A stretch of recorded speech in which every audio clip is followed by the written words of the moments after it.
Hey, Daddy, this is the man of the champions, Bill Fonzie Alfonso, giving a shout out to something else. Something else, Daddy. This is Nickel Matata, Great Warrior Wolf, and you are listening to Something Else. I'm Tony Cini, and you're listening to Something Else. Hey everybody, it's Rich Palladino, the voice of New England, and you are listening to Something Else with Aria.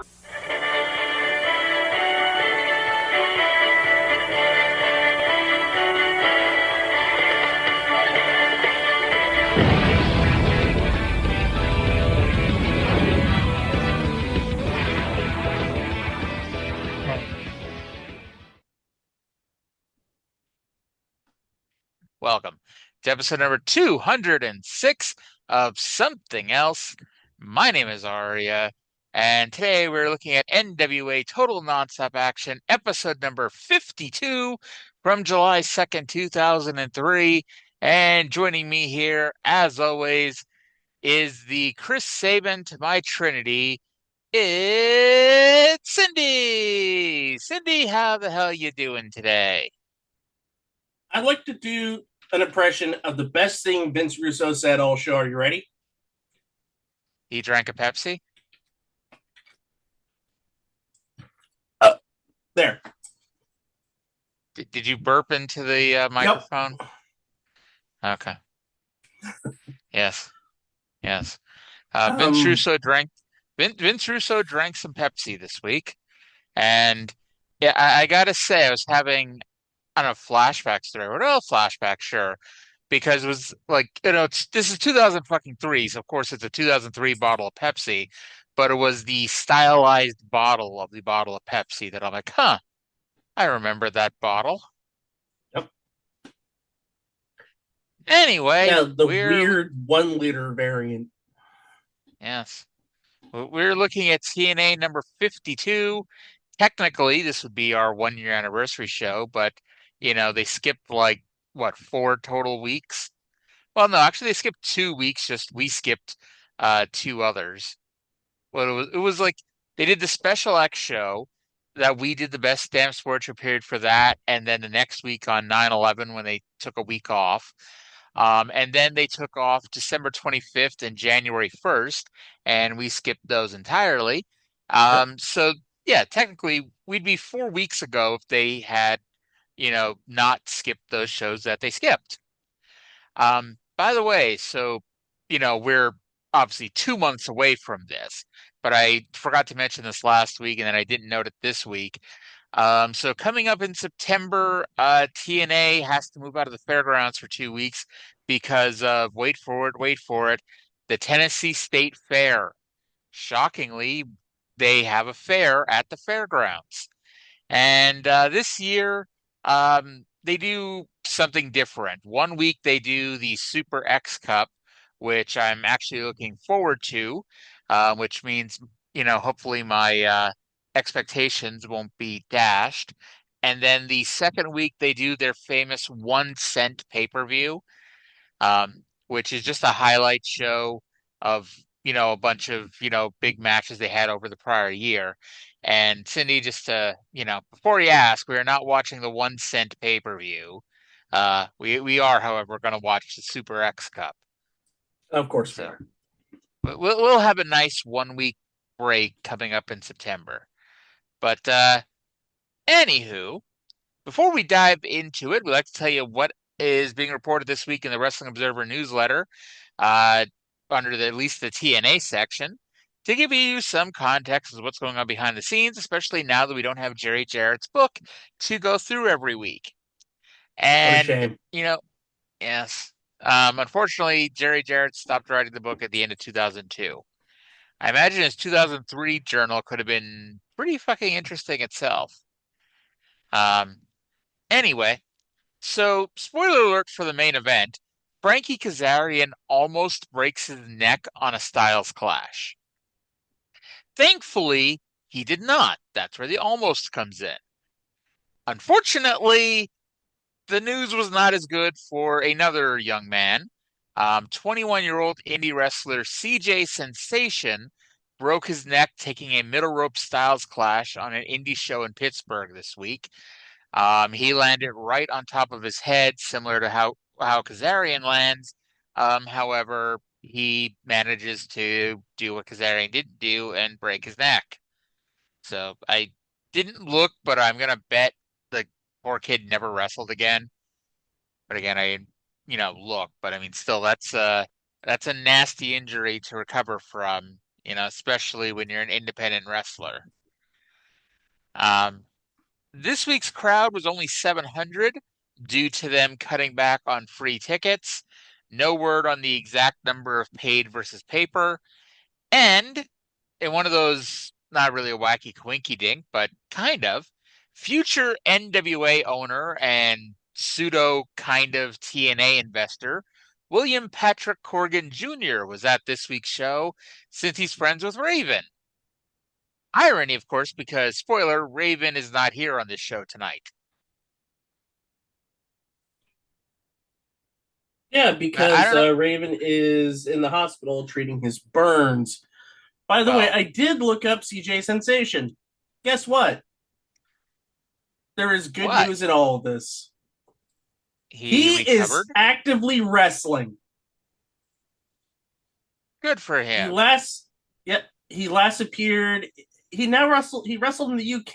The last event I have here on Cage Match, um, for SWE. Okay. Um, he wrestled a guy called the Mantis, and he The went by the name of, Mantis. yep, and he went by the name of Jason. Was he the sexiest No, no, man no, on no. the He was planet? man. No, I'm sorry. He was Mantis, and he Okay. lost to a guy called Jason. I mean, that kind of shows you how well your career is going. He probably has done some I, really lower level indies besides that, but there you go. I mean, he's 43 years old at this point. So, I mean, I think he's given up on the idea of becoming a giant star in pro wrestling. Hmm. So he'll just go anywhere Eh, that'll book him. well, you mean like every indie wrestler out there? Yeah. Um, so anyway, the deal with Raven, apparently, he really is hurt. However, he also was at the Ring of Honor show this past weekend, which led to some people thinking that this was a worked injury. But Raven swears it isn't, so oh well, here we go. So speaking of Raven, the show begins with Shane Douglas standing in the ring with the Clockwork Orange House of Fun set up.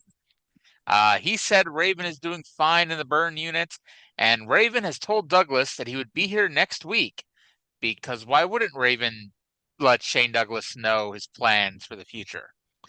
Um, this is also about the stupid angle that Shane is mad because Raven wants to be the NWA champion, and Shane, of course, famously threw down that belt.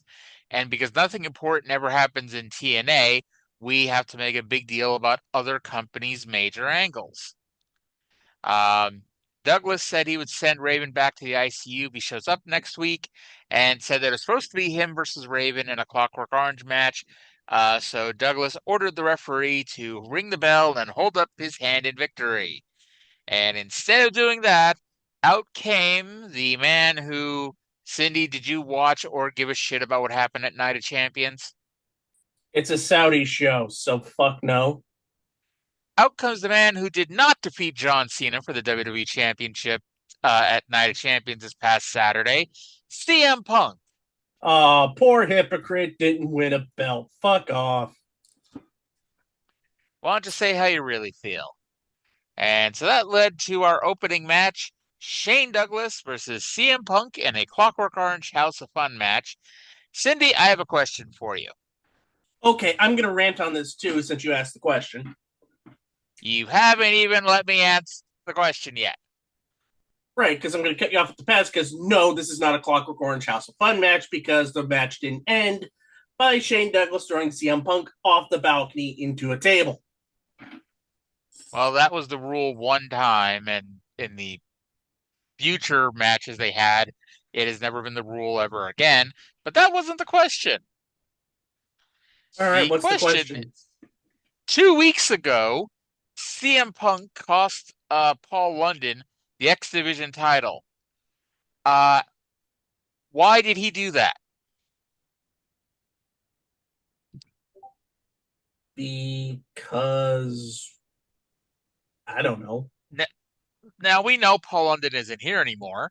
However, that never got mentioned again. It's never been brought up in a promo.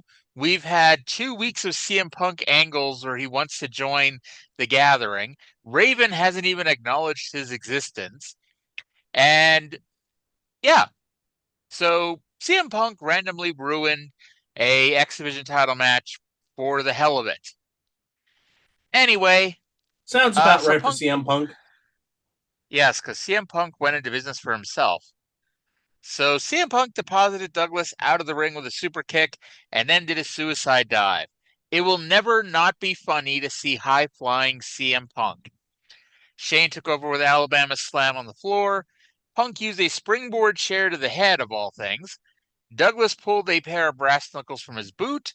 What is the point of hiding a foreign object in a weapons match?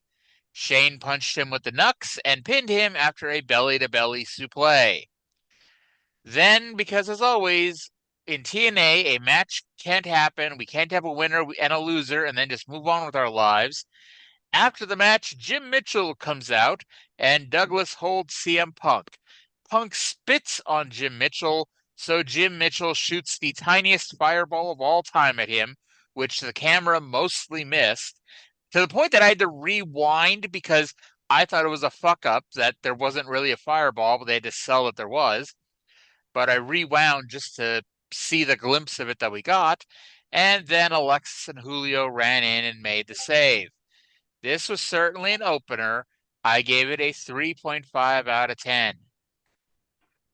I'm joining you in something. I am actually starting to do 0.5s, and this was not a match I did a 0.5 for.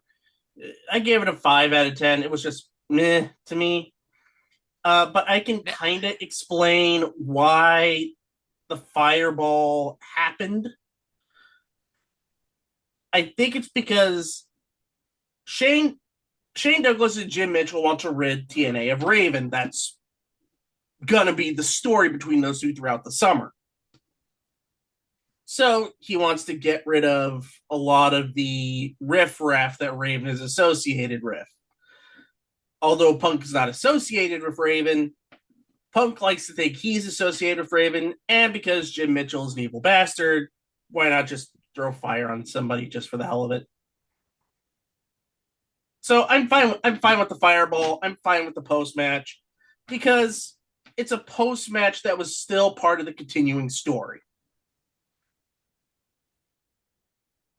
So, riddle me this. When was the next time they mentioned anything about CM Punk's injury from this fireball? We don't know. We haven't watched next week's show yet. Okay.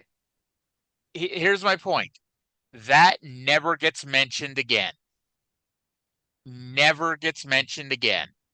And Well, here's keep the that thing. in mind. Wait, because I know what you're going to say, because that's the next segment. Keep in mind the point of doing injury angles is to put them over as a big fucking deal. And this is not going to be the last time on this show that something major happens that gets ignored, and it takes until hours later when I'm reviewing this show with you for me to remember, oh yeah, that happened, because it never got mentioned again. Now, with that said, that led to our next segment, which was Jeff Jarrett coming out for a promo. However, before he could say anything, out walked Vince Russo, who sat down in a lawn chair on the ramp and had a large cup of Pepsi to enjoy. If this was 2025, we would say that Vince Russo was telling the world that he was going to align himself with CM Punk. But nope, this is just the wacky coinky dink. And because you have two people out here, Jeff Jarrett, the former World Heavyweight Champion, and Vince Russo, the current World Heavyweight Champion, I mean the current associate of the World Heavyweight Champion, Russo cut the promo instead, saying Jarrett ain't ever getting a rematch with AJ Styles because he sucks. So Jarrett ran up the ramp and attacked Russo before being attacked by the debuting Joe E. Legend. Legend beat Jarrett into the crowd, and notably for quite a bit, because this fucking thing went on for like 10 minutes. It went on for a really, really long time. By the way, no truth to the fact that Vince Russo stole that Pepsi from CM Punk's bag while he was blinded by a fireball. So Legend is beating up Jarrett with his own two fists, for the most part, until we get to the injury part later. But Yeah. every time Jarrett had to take over on Legend, he had to use a weapon. Coincidence or not, but the subtlety works itself out. So they get back to the ring where Jarrett moves out of the way of a top rope leg drop because when you're in an out of control brawl, what you do is go for a top rope leg drop, I guess. He locked on the figure four until AJ Styles ran in for immoral support. Eventually, Styles and Legend used electrical tape to tape Jarrett's arms to the ropes so Vince Russo, the badass of the company, could hit Jarrett with the bat. And then Jarrett was spitting up blood. So 25-ish minutes in, we've now had two hardcore angles.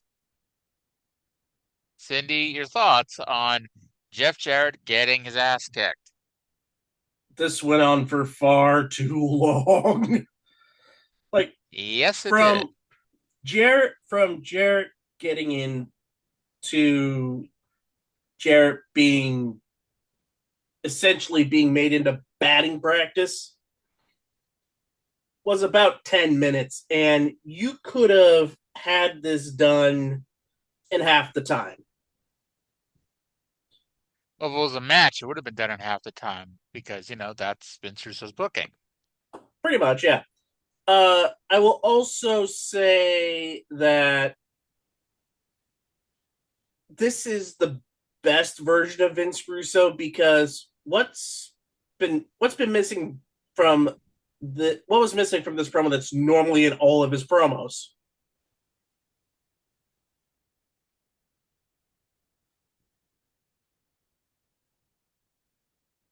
Him not being punched in the face? No, because Usually that he actually doesn't get punched in the face. No. You said what was missing, and I said him not being punched in the face was missing because he did get punched in the face. Right. But that's not the correct answer. I mean, it is a correct answer. It is a correct answer, but it's not the correct answer. No work shoot stuff. So you mean for once in our fucking life, the guy, but it's okay because he talked for like 30 fucking seconds. So it's like he didn't have the time to tell us how much better WWE is than TNA. Right, which was something that didn't happen this episode. Yes, and it feels like somebody's finally growing a fucking brain. And also, so quickly, Jeff Jarrett the gaffer's tape, the electrical tape / gaffer's tape that was underneath the ring that was used? Yes. I don't have a personal relationship with it, but I am aware of it. It is painful to get off. Well, maybe that's the real reason why Jeff Jarrett went to the hospital. Yeah, because now he has nice, silky smooth arms that he didn't need to pay $100 for, an esthetician or something like that. Alrighty. Reminds me, I need to get my eyebrows done. Or just get astigmatism and thus you wear glasses forever and your eyebrows are forever hidden by your glasses. Then we get NWA World Tag Team Champions, America's Most Wanted versus Sonny Siaki and David Young. As predicted or as announced last week, AMW defended titles against David Young and ... It turns out was exactly who we thought it was. Yep. Now, you might recall last week, they had a segment where Goldilocks was interviewing Sonny Siaki, and Trinity randomly came up, randomly turned heel, and randomly choked out Goldilocks while leaving with Sonny Siaki. Now, I thought the logical follow-up to that was that meant that Trinity was taking Desire's spot, since, as we mentioned, Desire's injured, and, she'd be coming out with Siaki. That is not what happened. Trinity is not out here at all. I'm honestly like, I can't remember anything else Trinity does in this company until like 2004 when her and Tracy Brooks fight over who gets to sleep with Dusty Rhodes. Yeah, that's coming. I So know what she does before that. last summer. Well, we'll get to what I'm sure is a amazing fucking moment in professional wrestling history. Not really. So anyway, And besides, we're not even covering Tracy and Trinity fighting over Dusty Rhodes, because that's after the pay-per-views are done, so we avoid that. Yes, it is. Harris starts with Siaki, and the crowd was more into this than expected, considering we started the show with 30 minutes of hardcore wrestling and hardcore angles. Shockingly, two guys just having a wrestling match, bro, could get over. After several solid minutes of wrestling, Young and Siaki got the heat on Storm. Harris got the hot tag and almost had the win with a Katatanic on Young, but Siaki broke it up. Everyone hit their finishers on everybody. Siaki used the Siakalypse now, which was the first time in what feels like 6 months that he's used that move. So no one picked up on the fact that it was his finisher. As a matter of fact, later on, when David Young hit the Spinebuster and James Storm hit the 8-second ride, Don West actually asked if Siaki was going to do the Siakalypse. Like, well, he kind of did his other finisher a minute ago, Don, but it's okay because nobody else noticed it either. And eventually Storm super kicks Young and pins him after a death sentence. And, a good tag team match, but something was missing to take it to the next level. And I gave it a 5.5 out of 10. That's exactly what I gave it, for the exact same reason. And we are now in the David Young death spiral. Because he's now going to embark on the greatest gimmick of all time. A losing streak. I thought it was a gay gimmick where you got to walk out with hot women every week, but you're quote unquote gay. So you're saying Rico and Exotic Adrian Street had the greatest gimmick of all time? I was going to say Rico because, he got to walk out with Jackie Gate every week, and that, ain't nothing wrong with that. But I bring up Exotic Adrian Street because that's who Rico got his blessing from in order to do the gimmick. Yeah, he would have done it anyway, but yeah, that's still. Anywho, so backstage, Kid Cash was looking for a big scary dude. No, you're forgetting something. What the hell am I forgetting? Elk Skipper vignette. I forget is a strong word, but would you like to discuss the Elix Skipper music video or music video package? Yeah, it's essentially him outside with some fans saying he's pound for pound the greatest wrestler of all time, and he repeats this a couple of times. So I guess Triple X is broken up, which is a shame because now if you take a look at the roster, now tag teams, actual tag teams we have now is 2. Or more because Daniels is in Japan and Loki is still injured. So remember Daniel said 2 weeks ago that they were going to retain the belts against AEW, and then he was going to Japan, so they were going to ice the belts. Well, turns out he got iced. So Cash wanted to know if Big Scary Dude got his package of Oreos and Snickers. Cash then came up with a name for him, The Abyss. Good thing Kid Cash was watching Puerto Rican wrestling tapes, or else Big Scary Dude would never get a name. He would be TNA Hall of Famer Big Scary Dude. Eric Soon Watts to be WWE 2K25 DLC big scary dude Abyss.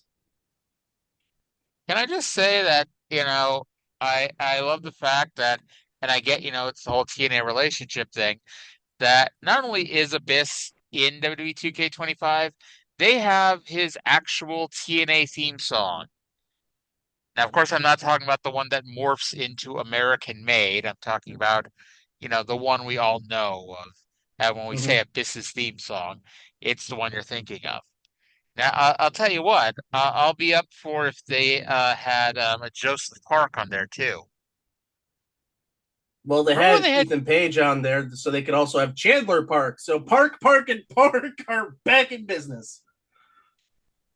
yes, remember when something happened and I forget because you asked me about Ethan Page. Remember when Joseph Park was on SmackDown that time when AJ was the Intercontinental Champion and like Yeah. Joseph Park was his backup? The pandemic was a weird time. Oh yeah, it was. But to be honest, around this Uh, time I was mainly watching AEW. I was barely watching WWE. Anyway, Eric Watts attacked Kid Cash and handcuffed him to the cage door when the Abyss attacked and the match was apparently on, which is Eric Watts versus the Abyss. They fought to the ring. A bell never rang, but apparently a match was happening. But by the way, I don't know if you saw these or not, but Jim Cornette and Brian Last just put out a pair of videos this week. Jim had looked up and found his TNA agent reports from the Hard Justice 2009 pay-per-view and the Impact afterwards, Oh which is good boy. shit. Yes, strongly recommend. It's about an hour of your life, and it's well worth it. Abyss broke out the shock treatment, which uh, is the move that basically Nikki Bella stole as the rack attack. It's where you put up the guy in a torture rack and then drop down to your ass. Now, hey, this is the first time it's been used on U.S. national television, so the crowd chanted "Holy shit." Wasn't the loudest "Holy shit" chant ever, but it was a "Holy shit" chant. And, hey, sometimes it's the simplest things because, that it is not the most you don't have to be the most athletically gifted person in the world to do the shock treatment. Mm-mm. You just need to be able to pick a guy up. Watts used a pump kick and went for a choke slam. Abyss got out of that, but got dropped with a power slam. Watts finally did hit the choke slam, which popped the crowd. Abyss took out the referee in the corner when Kid Cash somehow broke free of the handcuffs and ran out to distract Watts. Watts went for a springboard woman. Yeah, I was right here. Watts goes for a springboard maneuver, but Cash trips him up. Abyss then goes to the top rope for some reason.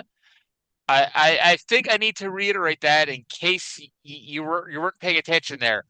Abyss, Joseph Park, whatever you want to call him, you all know exactly what he looks like. You all know exactly how big he is. Abyss went to the top rope, theoretically for a moonsault because he was facing the crowd.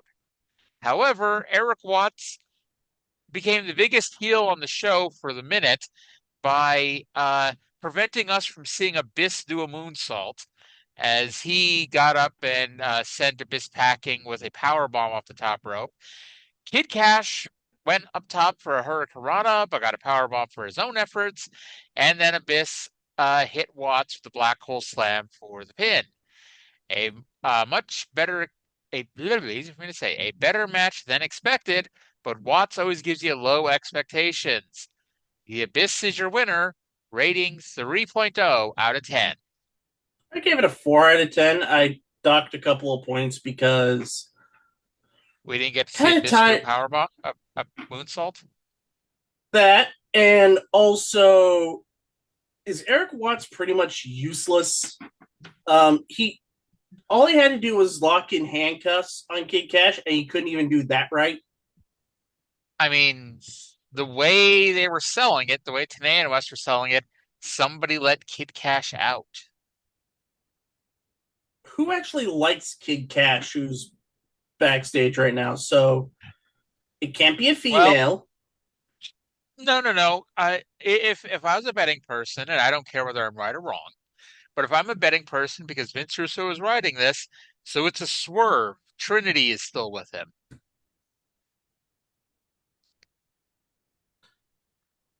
Anyway, afterwards we get what's going to But be well, one of wait, the. before we move on to this, I do have a serious question for you. Do you think Abyss was worried at all while walking around backstage, seeing his dad at the shows shooting fire at people? I'll be perfectly honest with the story about that. I don't think Vince Russo even thought of that storyline yet.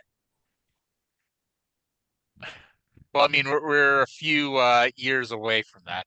Isn't Jim Mitchell like 2 years older than the guy? Let me see. Jim Mitchell is 60 years old right now, born in 1965, and Abyss 73. So Jim Mitchell was 8 years old when he knocked up uh when he knocked up Abyss's mom.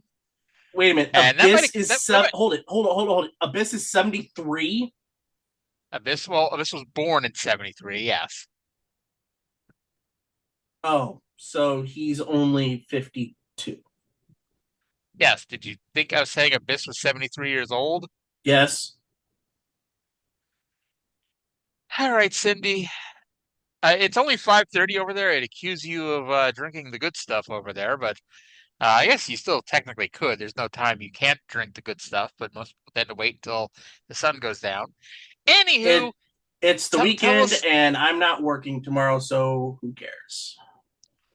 about the Sting. Okay, so over this month, we are getting Sting Behind the Pain.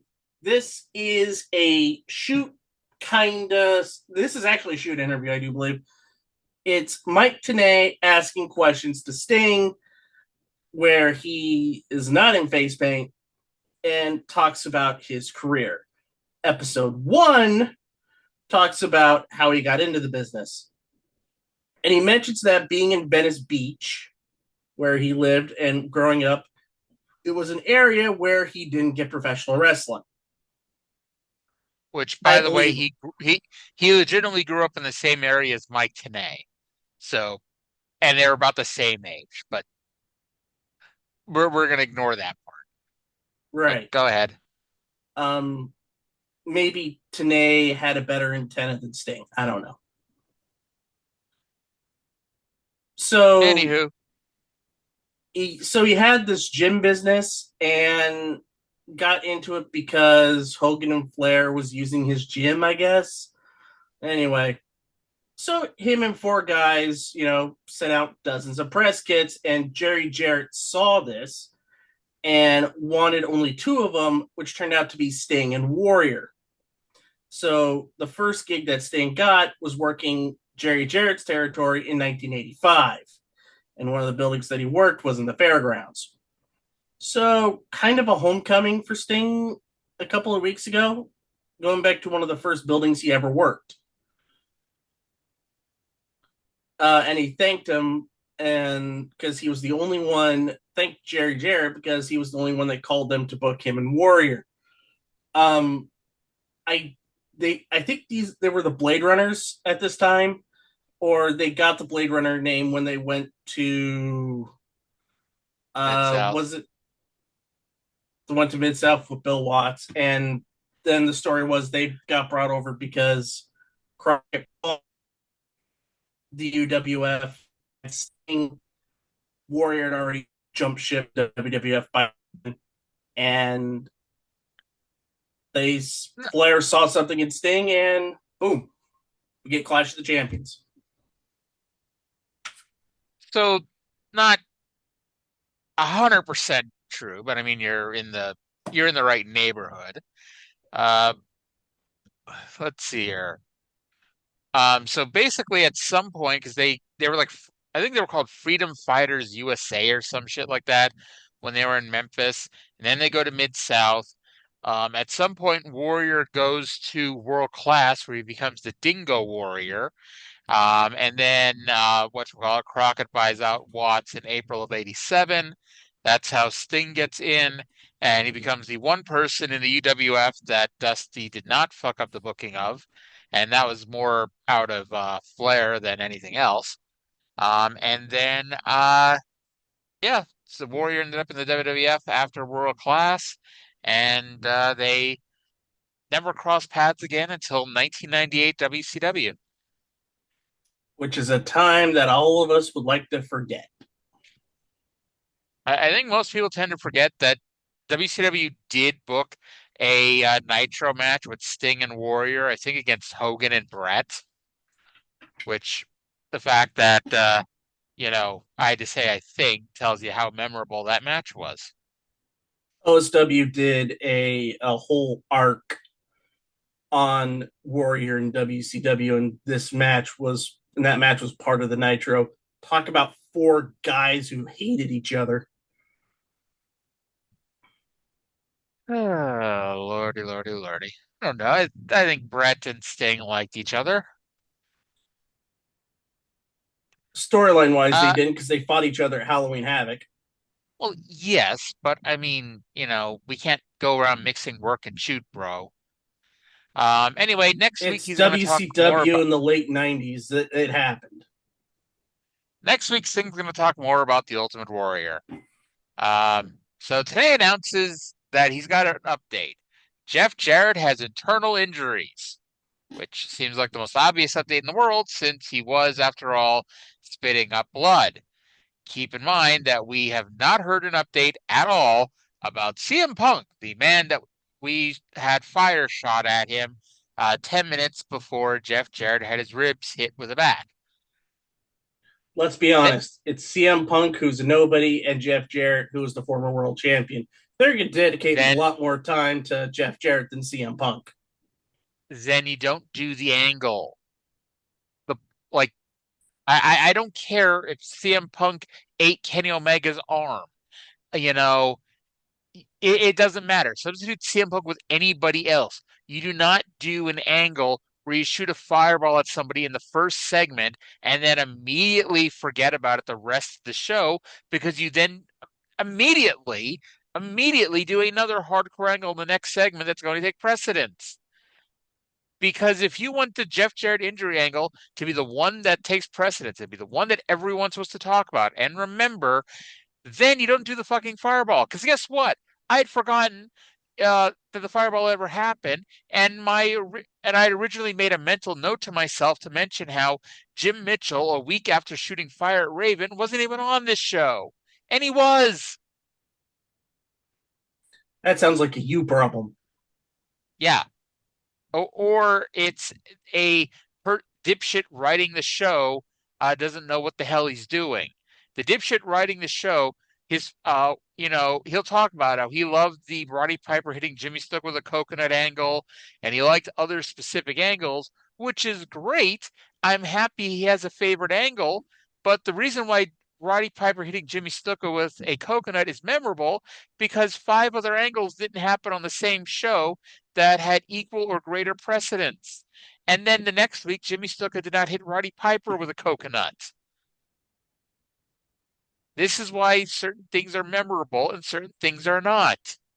Nobody remembers Jim Mitchell threw a fireball at CM Punk.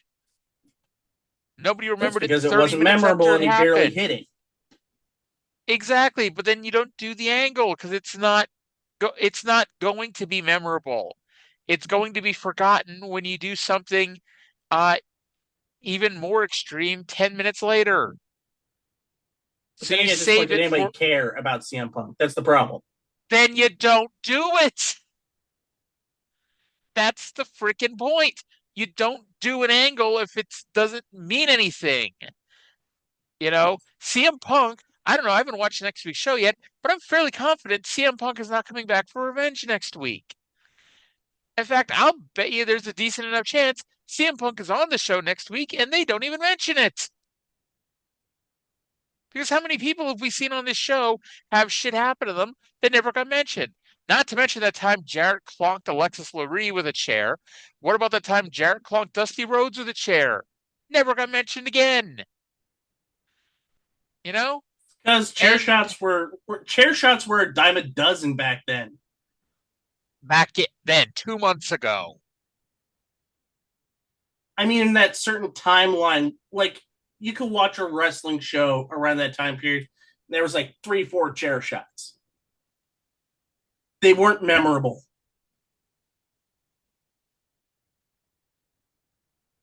Just Incredible versus Jerry Lynn in a Russian chain match, which was not a Russian chain match, it was a dog collar match.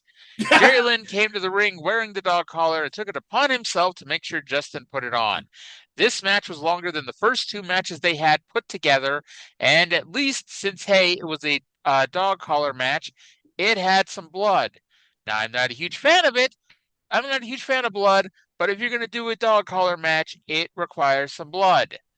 Incredible threw Lynn into the air and yanked him down by the chain before hanging him over the top rope. Finally, Lynn just hog-tied Incredible's legs together and got the pin. After the match, Incredible attacked Lynn and laid him out with That's Incredible. Lollipop randomly came down to check on Jerry Lynn as well. And yes, after a lights out anything goes match and a Russian chain match, this feud must continue. The match was all right, but too bad the one wrestling match he had in this feud went less than 3 minutes. 4.5 out of 10. Exactly what I gave it, 4.5 out of 10. I don't know. There was like only 2 dog collar matches that I really cared for. One of them was the classic one, which is Roddy Piper versus Greg Valentine at the first Starrcade. And I'm trying to think of another one. It probably involved Junkyard Dog somewhere. But to me, this match was just there because they've kind of blown through this feud. And I want to check something to make sure maybe I'm wrong on something about Just Incredible. But yeah, this match was below average at best.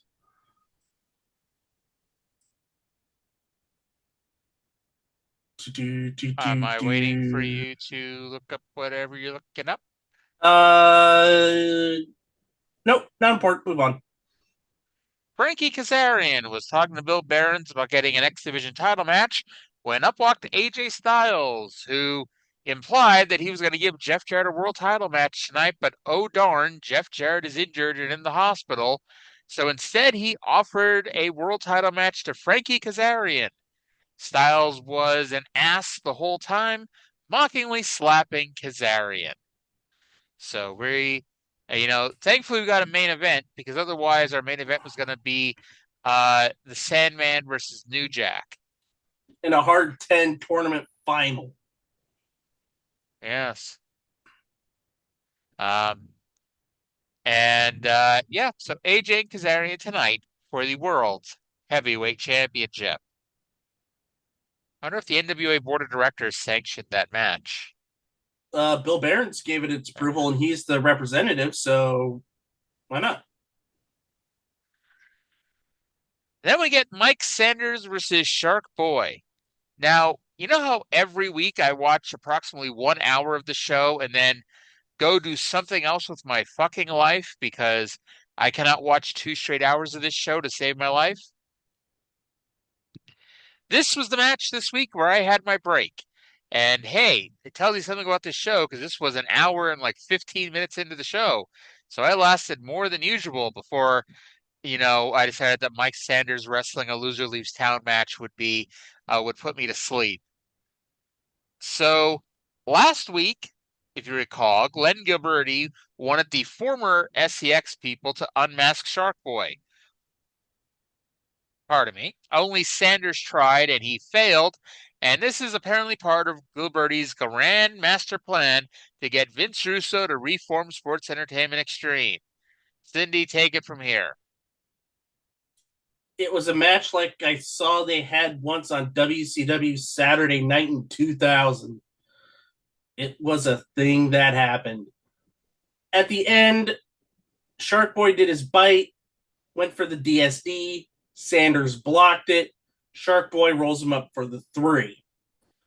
So, post-match, the Harris Boys come out and try to beat up Shark Boy to unmask them. unmask him.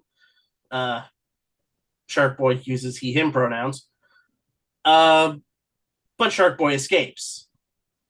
The Harris Boys, who need to beat up somebody as per their TNA contract, decided to take it out on Mike Sanders and give him an H-bomb for his efforts.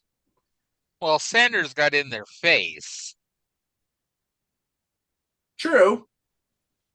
Yeah. And now Sanders is gone. Or, really, they got in Sanders' navel. Yeah. So you know what they should have done? Because, hey, this would have been a gimmick match with a stipulation that would have been goofy, but at least it involved the goofy people on the show. They should have done a mask versus mask match where if Shark Boy lost, he had to unmask, but if Mike Sanders lost, he had to put on a mask. Because if you're It'd going to do probably be the most stupid, embarrassing mask ever. if you're going to do stupid, goofy storylines, you do it with the stupid, goofy people on the show, not your serious wrestlers. But Exactly. don't want to give Vince Russo any more ideas here. There's nothing wrong with this match, just nothing noteworthy. I wrote, I don't know if Sanders is ever going to be on the show again, but this is his last match. And I gave it a 2.0 out of 10. Follow up, no, he will not be on any future shows, even in promos or even on Explosion. So 2.5 out of 10, so essentially a Saturday Night 2000 match. And Which is, did you know Mike Go Sanders does stand-up comedy? I can't imagine ever wanting to hear Mike Sanders doing a stand-up comedy routine. It's actually pretty decent. Like, there's a few laughs there. I will take your word for it, and again, never ever want to hear it. We then have our weekly 3 Live Crew skit. This time was called the Asylum of Style, and they make fun of how everyone looks. So And they they usually mean like this more than I everybody. do. They bagged on Borash. They bagged on Russo. They bagged on Glenn Gilberti, and they bagged on PG James just Don West last week. They also bagged on AMW. They also bagged on Goldilocks, who is the only one who's selling injury since she wasn't on the show. Yeah, let it be done. The only person never selling injury on this show is fucking Goldilocks. Yeah. And which I'll be honest, I'll be honest. If Raven had been on this week's show and Goldilocks didn't, I would have been screaming. Just as a spoiler, but you can hear me not screaming. Okay, remember like 2 weeks ago when Tracy and Nurse Veronica had a random promo backstage, and then they were supposed to have some random skit with Lollipop. However, Vince Russo did like a 30-minute promo, and so their time got cut. Well, Tracy and Nurse Veronica were in the ring for a random skit involving Lollipop because they're not allowed to wrestle men anymore. Makes me ask the question, is Trinity allowed to still wrestle men? Anyway, they made an open challenge to anyone. So out came Lollipop in April for the skit that didn't happen a few weeks ago. All the black shirt security guys hit the ring to prevent the worst match of the year, which made them the biggest baby faces ever in my house and the top heels to the crowd because they wanted to see the really, really bad girls match. They just wanted to see hot girls roll around and do stuff, I guess.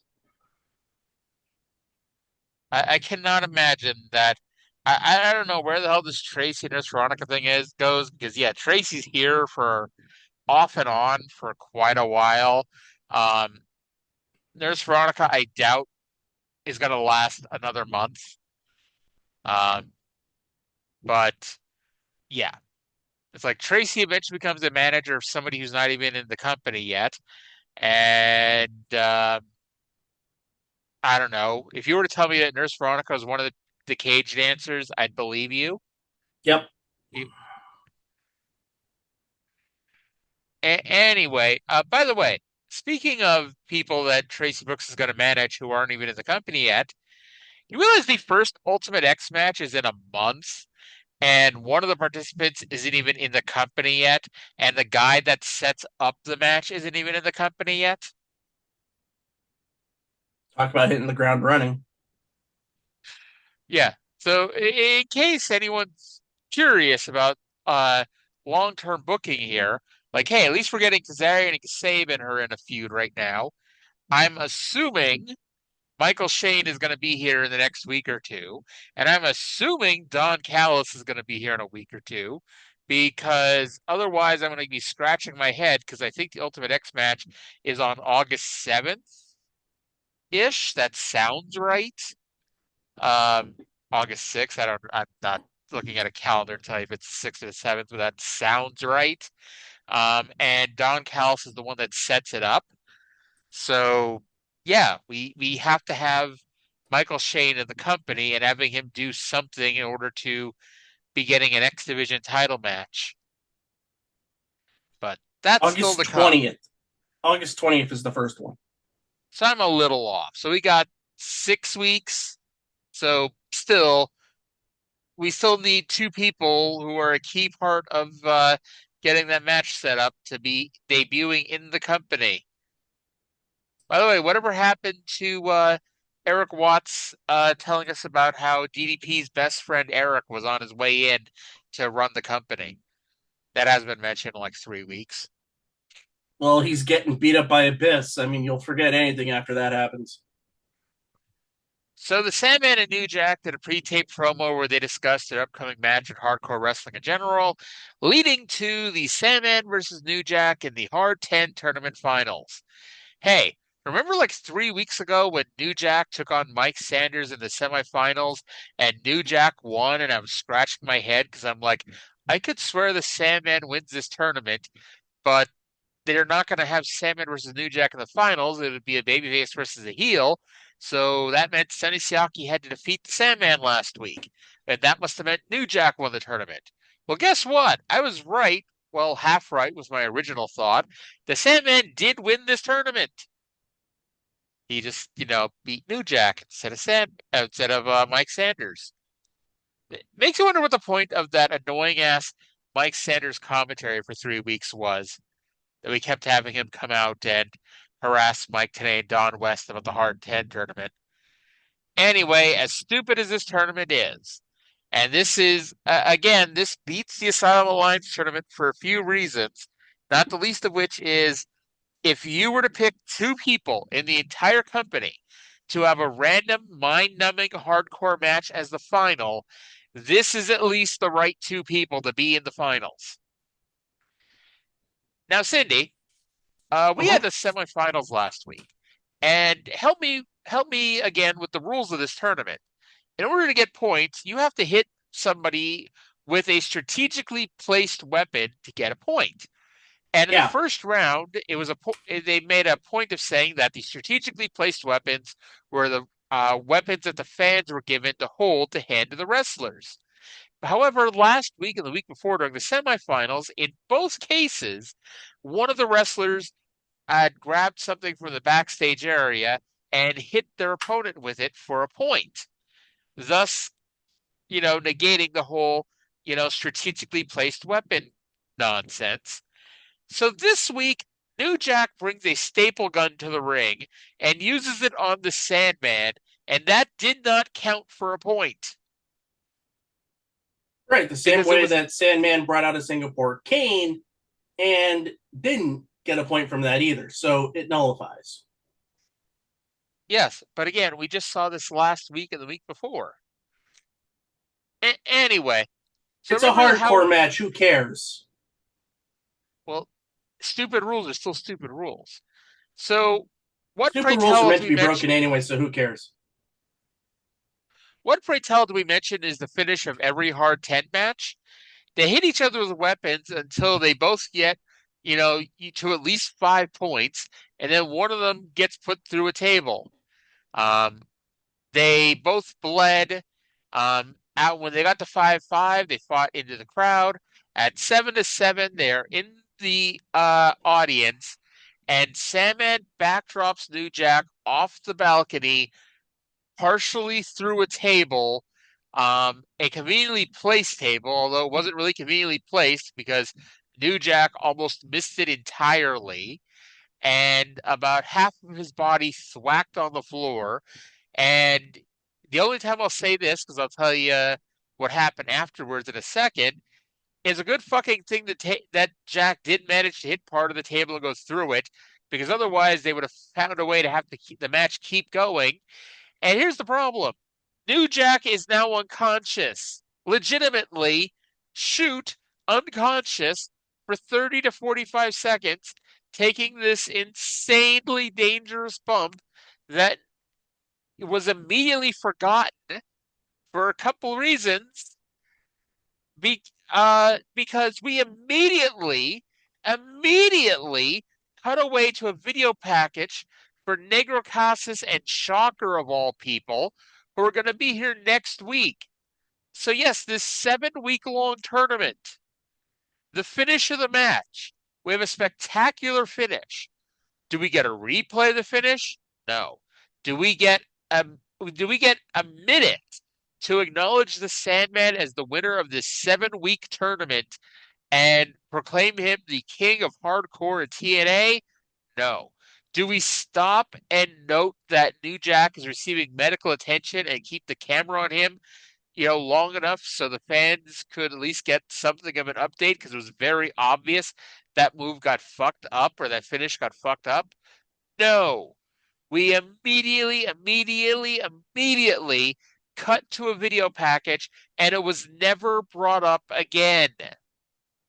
Now, I'm not saying they knew ahead of time New Jack was going to injure himself, or not injure himself, but get injured in this spot, even though, it was fucking unsafe as hell. Because if you wanted to make it safe, you would have had multiple tables there. You would have had a crash mat there. You would have had something, to protect Jack on this fucking fall. Because guess what? This wasn't a shoot. But it was written into the script of the show that the second the match ended, you were going to cut away to a video package. And it was written into the show that this match was going to end on this crazy bump. And nobody made a note for Tenay or DW to mention it ever again. And despite the fact that I'm ranting and raving about this for a good 2 minutes, I still gave this match a 2.0 out of 10 because this match was exactly what it was going to be. You done yet? What was that? You done yet? That's why I gave the rating and went silent. Yes. This was a 4.5 out of 10. It's the best Hard 10 match because it was two people who actually knew what they were doing. And I don't know all the background stuff you do. So my thinking was that something did get fucked up. And that's why they were like, okay, we got to cut somewhere else because something went completely wrong. So that's why the quick thing to the Shocker and Negro Casas promo and the hype stuff for next week, which was Raven comes back next week. AMW is going to defend their tag titles. And we get part 2 of Sting Behind the Pain, which is what Tenay and West hyped. And Shocker and Negro Casas are going to be in some kind of X Division title #1 contenders match. Which, by the way, so we have 0 actual matches next week. Like last week, we don't have AMW opponents. We don't even have they mention one half of the team before somebody comes out, grabs the microphone, and says, we're going to have this match next week too. We don't even know, what match are the Shocker and Negro Casas even in? Are they wrestling each other for the #1 contender match? They mentioned it was like a fatal. They're going to be 2 competitors in a fatal 4-way. That may be what it is, but that's not what they said. They just say that they're going to be in a match for the #1 contender to the X title. So at and least there's Ravens joined something, me. but not really. We don't know what's being hyped yet. Maybe there's something at the main event. So yeah, zero actual matches and just a bunch of vague stuff happening. All right. So 20 minutes left in the show, and the main event is on its way to the ring. It is AJ Styles versus Frankie Kazarian for the World Heavyweight title with 20 minutes left in the show. Honestly, like after they got to the ring and did their intros, there was still 17 minutes left. Even if you chop off the last minute or two because you got to do the explosion can be seen on these stations B-roll and whatever post-match there is, you still have 13 to 15 minutes for a world title match with AJ Styles and Frankie Kazarian. And all I could think was how badly can Vince Russo fuck this up? Now, AJ Styles and Frankie Kazarian will go on to wrestle in one form or another probably 100 times over the next 10 years in TNA. And their last singles match, by the way, is almost 10 years to the day later on a July 6, 2013 house show in White Plains, New York. Um, Now, this is shockingly, we had some shockingly good wrestling to start the match of it, with AJ getting the better of it and then cockily slapping Kazarian so that Kazarian returned the favor.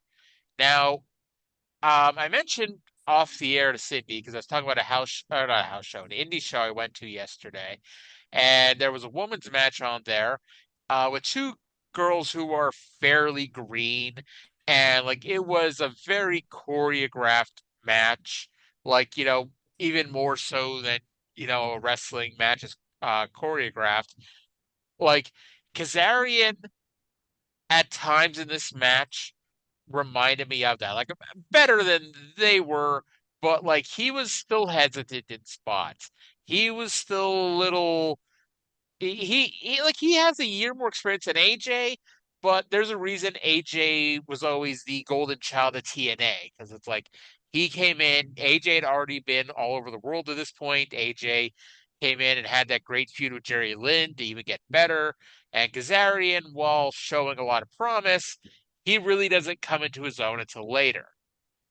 But there was a unique spot here, and I don't think I've ever seen this again, which, the comment section will blow up saying, "What do you mean? This happens on Dynamite 3 times a week."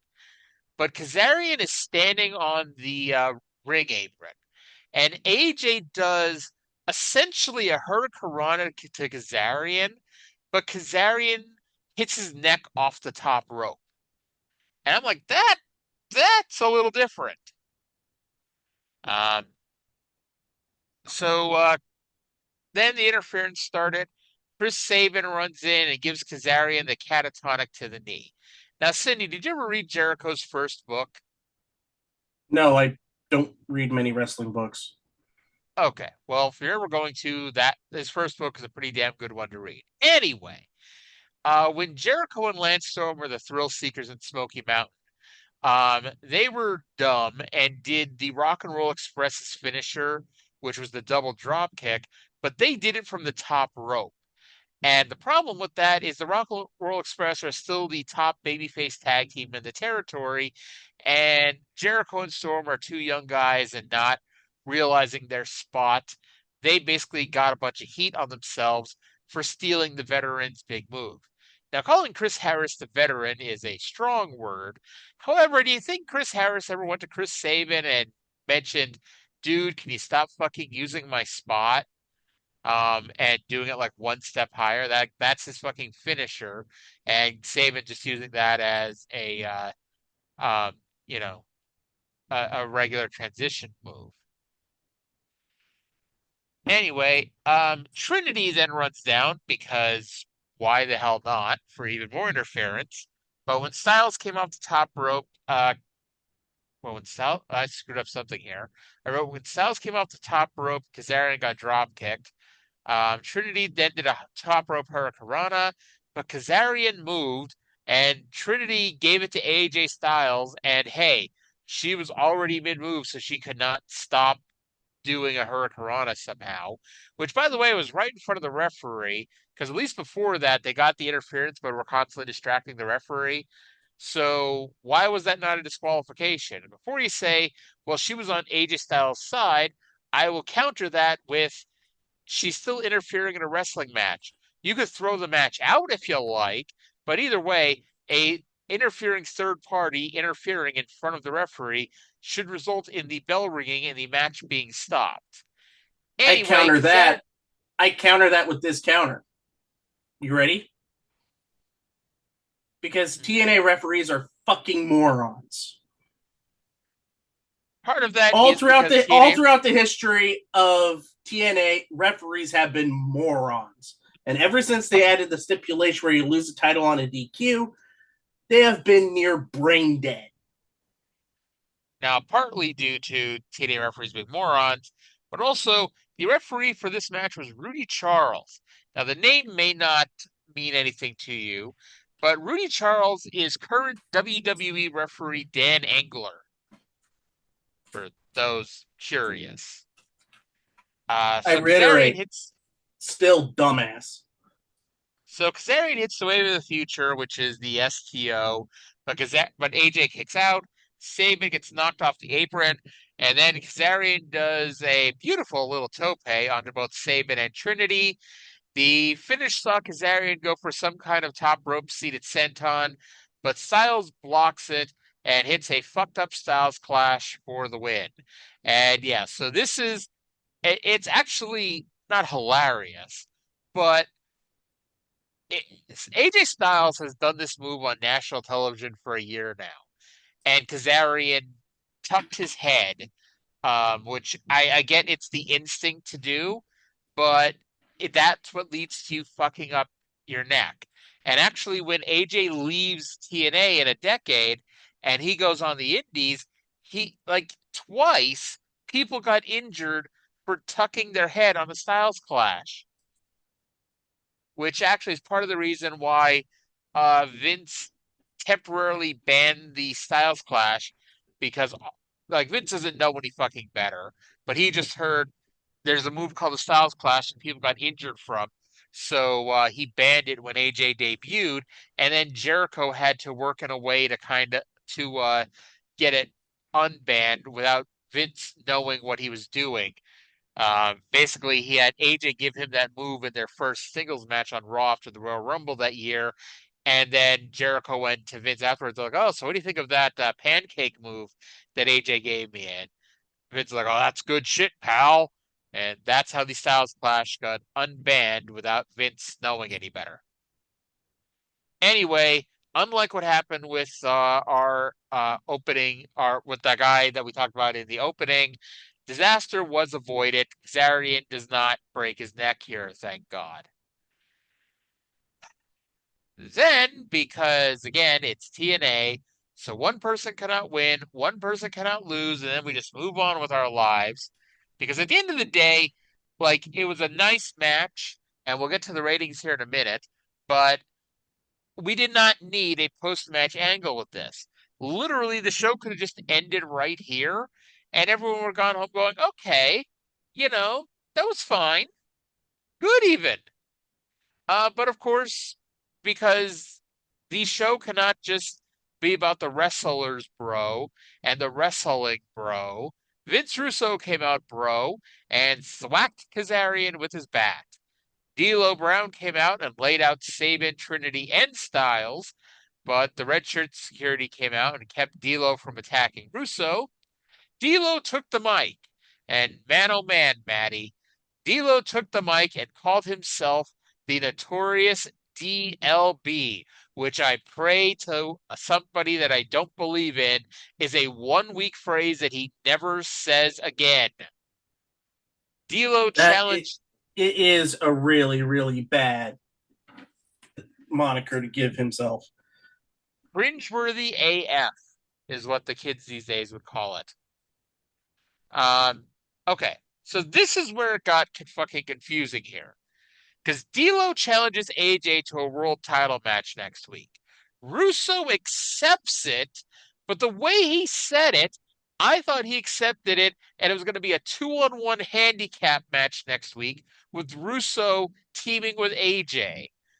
However, Tenay, in like the closing seconds of the show, must have picked up on the fact that Russo's an idiot and made it sound like he was going to be in the match. Tenay said basically the show was ending, that it was just going to be a one-on-one match. However, D'Lo informs us that in his corner will be, and I quote, some kind of equalizer. Now, I'm assuming that's going to be Jeff Jarrett, but they do not mention that. I thought it was going to be Dave Sullivan coming back from wherever he was, because he was the equalizer in WCW. And remember, WCW stars are always bigger than TNA stars. Dave Sullivan is a really nice man, after all. And anyway, so we'll get to this here in a second, but we'll just finish up thoughts on the match. So the match was a lot more good than bad. The interference, as always, was excessive, but hey, for once in at least 6 months, the best match on the show was the main event. I legitimately think the last time you could say that was that end of the year show last year with Triple X versus the SAT and Amazing Red. Yeah, that tracks.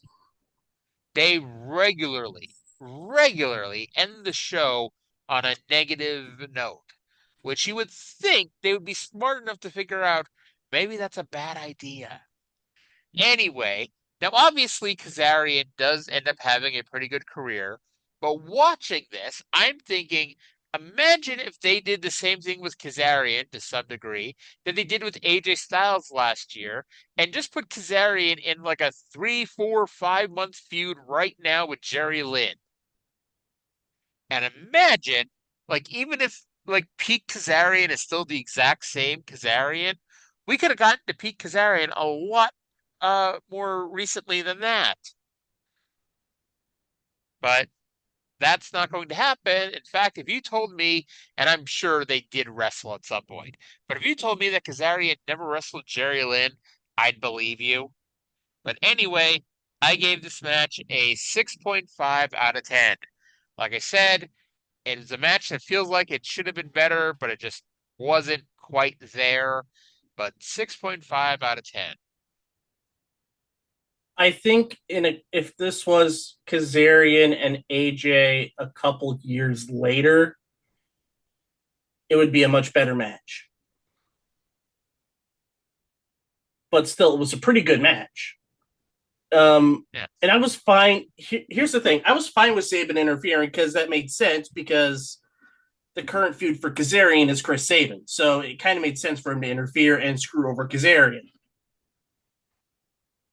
Trinity at that point made no sense.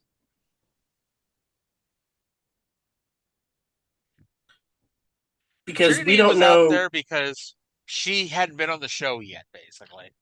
Pretty much, yeah. And I gave it a 7.5 out of 10. I still thought the match was really good. I just thought it could be better.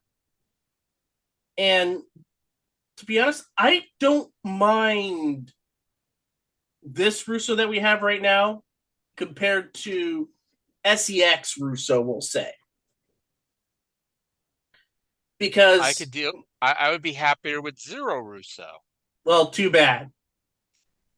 Yes. Basically, if I went zero Russo, I gotta wait for the oh my god, Hulk Hogan is on his way in era later this year. Because and I'll tell you this right now, it's worse than this. Literally, those 4 months are the only time during this entire period that we're going to be reviewing that Vince Russo is not involved in TNA. And I know what happens in those 4 months. It is the worst.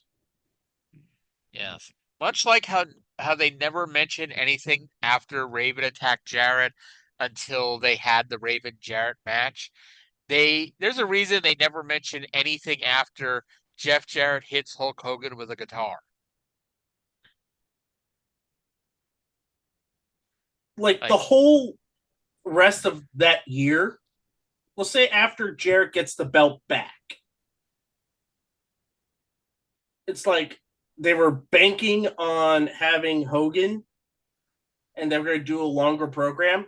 But once that didn't happen, everything got thrown out the window because Russo isn't booking. Russo's on ice. Because one of Hogan's stipulations is that Russo has nothing to do with the booking. well, because they were still having the lawsuit, I believe, with Hogan against, the former WCW. Right. And I don't know I don't know when that got thrown out. I think 2005. I think it was before that, but still. I mean, it also tells you how desperate Hogan was in 2009, because I think most people would agree that Hogan used TNA to get back into WWE. And even then, he didn't get back into WWE and I think until the Hall of Fame in '05. Because I don't think Hogan was there at all in '04. I'm Nope. pretty certain. And yeah, which is kind of weird when you think about it, but it also tells you that after the divorce, and that was after Hogan pissed Vince off. Remember that time when Vince's secretary called Hogan to go over like picks for the Hall of Fame, and Hogan was on the Bubba the Love Sponge show at the time, and Hogan didn't tell the secretary anything, so she basically said over the air what all of the Hall of Fame choices were going to be, and then got pissed off, and then Vince got pissed off, and that's because that was when Hogan was originally going to wrestle the Great Khali at WrestleMania. Which, can you imagine that? We dodged And a bullet. if you thought Kane and Khali was bad, If you thought Undertaker Giant Gonzalez was bad. because yeah, Hogan versus Khali would not have been a 4-minute second match on the show at WrestleMania match. It would have been later in the show, killing the crowd more than Melina and Ashley on their worst day match. And that match was what, Uh, 23? yeah, because that was the Battle of the Billionaires. Ugh. And yeah, that means that Hogan's last WWE match was that Randy Orton match. That everybody in the world all agreed that Hogan should put Randy Orton over. And the only person who didn't agree was the only person who had creative control in the finish. Brother. Um, so that brings us to the end of TNA. Average match quality, a 3.86. Overall enjoyment, 6.0 out of 10. A better than average episode of TNA. Hey, we have a streak going. 2 weeks in a row. Future build, 4.0 out of 10. And I will say this, if TNA hadn't emphasized that next week's match was just Styles versus D'Lo one-on-one, this score would have been a lot lower. Because I would have been left thinking that Vince Russo was going to be in a main event world title match next week, and that was the last fucking thing I wanted to ever see. But even then,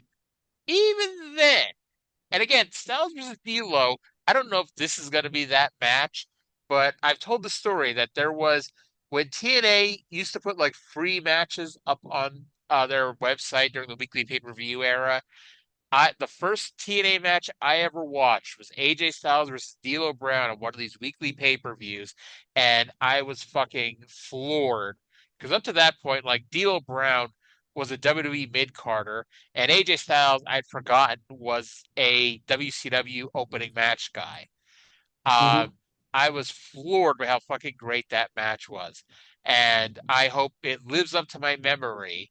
So I'm looking forward to whatever match that is coming up. But anyway, we're again booking a main event where the emphasis is not on the two guys in the ring we are booking a match where the emphasis is on the guys outside.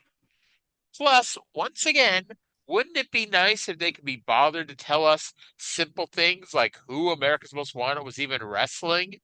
Even if it was just well, we don't actually know because Russo and Gilberti don't book the show until tomorrow kind of thing. They could have said, oh my God, there's a team coming in to wrestle America's Most Wanted next week. You won't believe it, guys. Tune in next week. Oh my God. But we can't have that. And also, nobody came out and booked their own match for next week, which made me sad.